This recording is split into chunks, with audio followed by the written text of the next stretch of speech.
পৃথিবী ছেড়ে চলে যেতে হবে, এটাই চিরন্তর সত্য। এর উপরে আর কোনো সত্য নাই। অ্যান্ড আসসালামু আলাইকুম, কি অবস্থা সবার, কেমন আছেন? নতুন আরও একটা ভিডিও নিয়ে চলে আসলাম।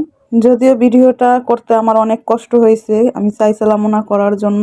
আন্টি বলল যে করো, সমস্যা নাই, এটা তো তোমার কাজ। যদিও এটা আমার কাজ, আমি এটাকে রেসপেক্ট করি, তাই শেয়ার করতেছি। কারণ আমার বড় খালু না ফেরার দেশে চলে গেছে। হ্যাঁ, সবাই কি একদিন না ফেরার দেশে চলে যেতে হবে। সবাই আমার খালুর জন্য দোয়া করবেন। অনেক ভালো মানুষ ছিল, আল্লাহ পাক তার কবরের আযাব মাফ করে দিক। আমি সবার কাছে এর জন্য দোয়া চাচ্ছি। সবাই আপনারা আমার খালুর জন্য দোয়া করবেন।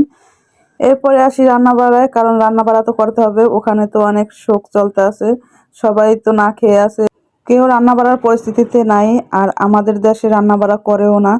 যাদের আর কি আত্মীয় স্বজন মারা যায়, তারা রান্না বাড়া করে না। আত্মীয় স্বজন যারা আছে তারা রান্না বাড়া করে দিয়ে যায়।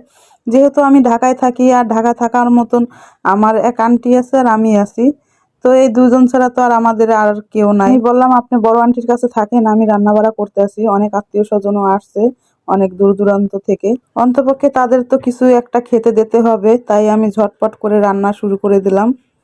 আমি এখানে গরুর মাংস রান্না করব, আর ডাল রান্না করব, আর গরম গরম ভাত রান্না করব। আর কিছুই রান্না করব না, যেহেতু মাছ আর ডিম খাওয়া যায় না নাকি, আমি যেটা জানি। তো এটাই রান্না করব। আর এ দিয়ে অনেক লোক আছে, এ দিয়ে অনেকজনের হয়ে যাবে। আমি বেশি করে আলু দিতে আসি, একটু ঝোল ঝোল করে রান্না করব। আর দুপুরে আমি দিয়েছিলাম মুরগির মাংস, ডাল আর ভাত, করলা ভাজি। তো দুপুরেরটা আর কি নেওয়া হয় নাই, তাই ভাবলাম আর রাত্রেরটা আপনাদের সাথে শেয়ার করি। যাই হোক, দুপুরে রান্না বাড়া তো সেরে আমি আবার এই রাত্রের জন্য চলে আসছি। কারণ অনেক লোকের রান্না বাড়া তাড়াতাড়ি না করলে তা অনেকে আবার খেয়ে চলে যাবে।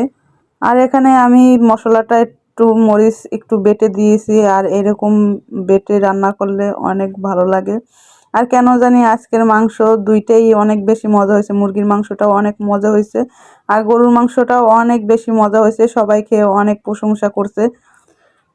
আমি কখনো এরকম রান্না করি নাই, এই প্রথমবারই আমি এই রান্না করতেছি। আর আমি তো দুপুরে খেতে পারি নাই, রান্নার চাপে আমার আসলে ঘিরানে ঘিরানে পেটটা ভরে গেছিল।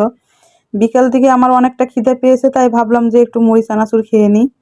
এরপর তো কষানোটা দেখেন কি সুন্দর হয়েছে।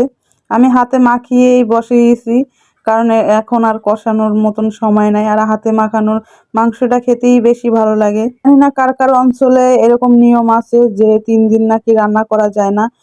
আমরা তো ছোটবেলা থেকে আমাদের অঞ্চলে দেখে আসছি যে 3 দিন বা 4 দিন রান্না করে না। আর আমি তো আন্টিরে বলেই দিছি, ছোট আন্টিকে, যে আপনি বড় আন্টির কাছেই থাকেন, আমি রান্না বাড়া করবো, আমার কোনো সমস্যা নাই। তারা তো আমাকে নিয়েই চিন্তা করে। আমি বলছি না, আমি আলহামদুলিল্লাহ সুস্থ আছি আপনাদের দোয়ায়। এরপর তো আমার এই রান্না বাড়া কমপ্লিট। ডাল রান্না করছি, গরুর মাংসের ঝোল, আর হচ্ছে ভাত।